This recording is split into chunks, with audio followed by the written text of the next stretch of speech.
Novel, Chapter 237, Turn of Events. Their rounds were uneventful. All of their patients were nobles suffering from minor diseases that had exploited their contacts to have healers come to their homes.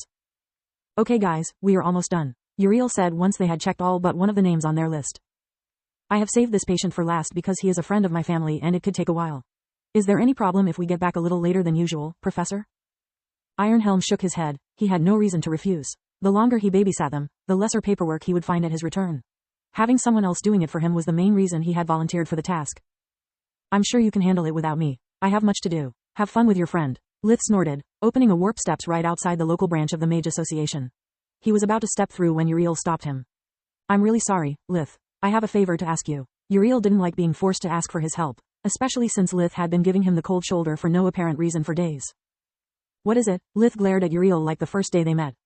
The person we are going to visit is actually a friend of my father. He doesn't have the authority or the status to get an appointment with one of the great healers of the kingdom. So he did all he could to be included in our rounds. I don't know why, but he expressly asked for you. He even pestered my father until he was promised that I would ensure your collaboration. Is this person influential? Lith asked. One thing was adding another name to the list of those that owed him a favor, another was wasting his time with minor nobles. Actually, no. House Tanash is a young magical bloodline that didn't produce a magician in the last 2 generations. They are on the verge of losing their status. There's not much they could do for you, but if you agree to help, my household would be indebted to you. Uriel understood the meaning behind Lith's words, so instead of playing the friend card, he decided to make a deal.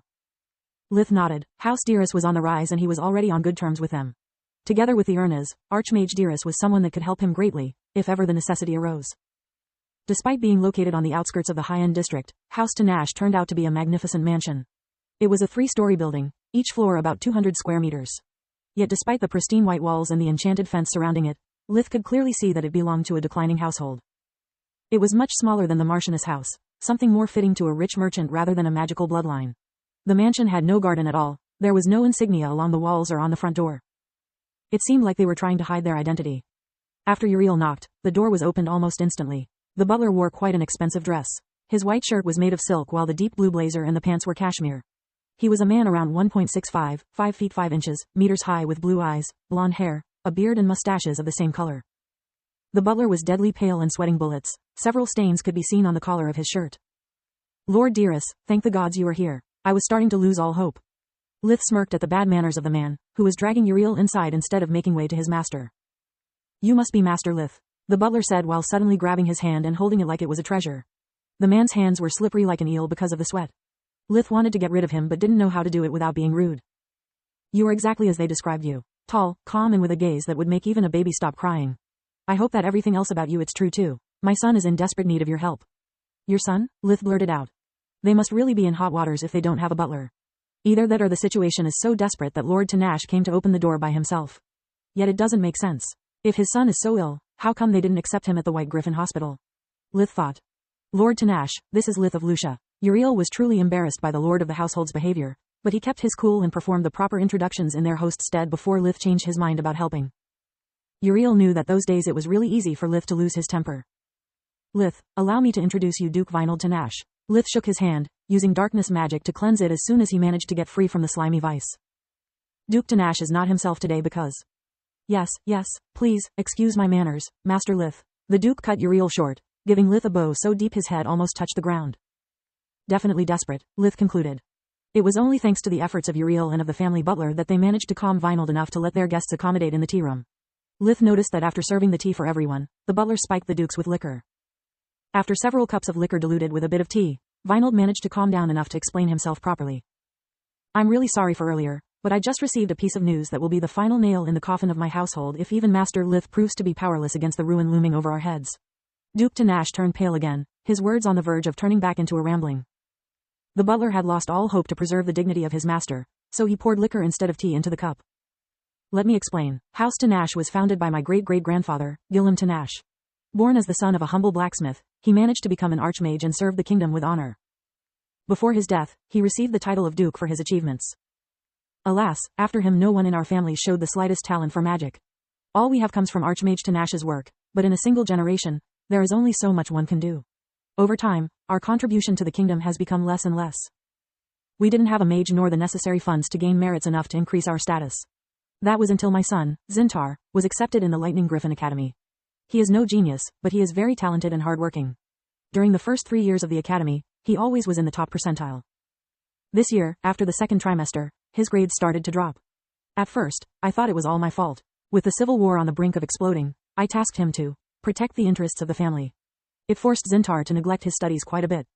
The truth was that House Tanash had been one of the most active members of the new Magical Bloodlines party that wanted the civil war to happen. The Duke had tried more than once to escalate the events, aiming to get rid of the ancient households that threatened to take everything away from him. They constantly reminded the crown of how useless were the relatively poor and mageless households to the kingdom. He had forced Zintar to sabotage the studies of his rivals and engage them in fights outside the academy's walls. The lack of practice led him to almost fail his second exam, so he went back to study full-time. The problem is that the situation never improved. His grades are still bad enough he is likely to be expelled. Now that the crown has decreed no third exam will take place, he is doomed. If he fails, we'll lose our noble status, our home, everything. You want me to tutor him or what? Lith was exasperated by those ramblings. His fingers almost pierced the armrests of the armchair he was sitting in. Gods, no. He already has the best tutors and teachers I could afford. I want you to visit him. Zintar says that something is wrong with his body, that no matter how much he tries he can't focus as well as he did before. I already had him visited by the best healers I could find, but they found nothing. You are our last hope.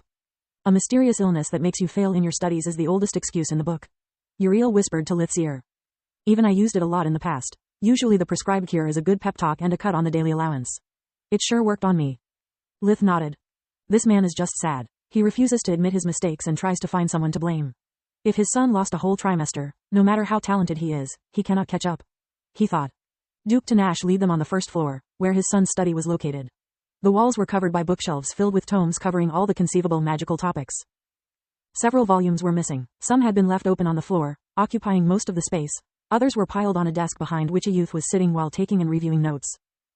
An open door revealed a state-of-the-art alchemical lab. Just like the study room, the lab was a mess, with shattered components on the floor marking failed experiments and burn marks on the walls. The Duke introduced the youth as his heir. Zintar was a 15-year-old boy with blonde hair like his father and deep-set eyes from the lack of sleep. He seemed to be on the verge of exhaustion. Nothing, father. No matter how much I study or practice, my results are always mediocre. Judging from his bloodshot eyes, he had no more tears to shed. Don't worry, son. Master Lith is here. He is the only White Griffin student that was chosen by his professors to assist them during the plague. If there is someone that can help you, it's him. Duke Tanash patted Lith's back like he was a long-lost brother. Lith barely escaped Zintar's hug, starting to chant his diagnostic spells and stopping him on his tracks. Lith used everything he had, yet he found that there was nothing wrong. Even the spell Professor Marth had devised with his help against the parasites gave negative results. Yet the more spells he used, the more Lith was certain that Zintar wasn't making excuses. After learning necromancy from Professor Zekel, Lith was now able to follow the mana in his spells even when he used fake magic. Lith could perceive them working properly, but each one would lose a bit of their strength as soon as they reached Zintar. Even if his mind was still a mess, he hadn't forgotten about the boxes and their content. Lith used invigoration to check if Zintar was wearing one of those mysterious items or had been poisoned. As Lith suspected, Zintar's system was plagued by the same toxin he had obtained from the boxes. The layer was thicker than the one he had experienced. With so much toxin in his bloodstream, he should barely be able to cast Tier 4 spells. This kind of prolonged exposition is clearly deliberate. Without a parasite, the toxin should wear off in a few weeks.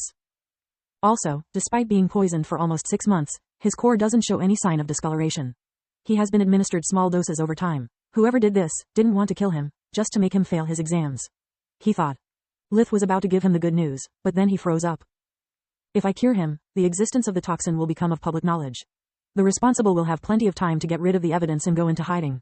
With the traitor afoot, I can't trust Ironhelm. I must report this to Linhos. I have finally found a way to share my knowledge about the boxes or at least about the toxins they contain. Let's hope this is enough to change the future. I'm sorry, there's nothing wrong with you, Lith said with his most professional tone, while father and son both burst into tears.